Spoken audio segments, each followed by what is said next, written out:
I'm making donuts, and if you notice, I have left some space between the donuts so that they can rise. And why I'm telling you this, there is a reason behind it.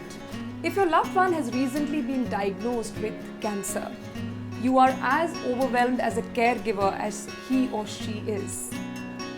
And you tend to go overboard at a lot of times. So now I'm going to tell you 5 things that you should not do as a caregiver if your loved one has been diagnosed with cancer. If your loved one has been diagnosed with breast cancer, don't overplay the situation. Do what is required of you without hitting the panic button.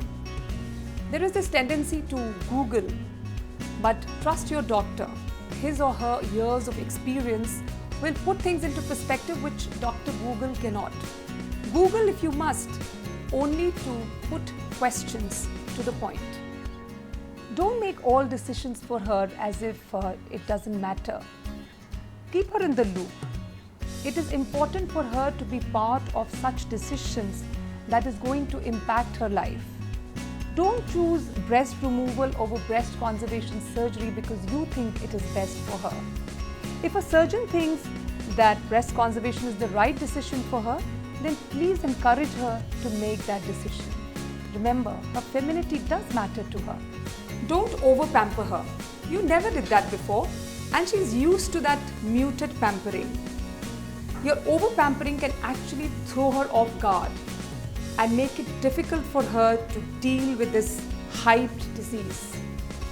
Stand solidly by her, coax her, and cajole her lovingly into dealing with this situation, especially when the going gets tough. Do not relegate her to the background. Till yesterday, she was the boss of the house. She called all the shots and was involved in everyone's lives in a space that she called home.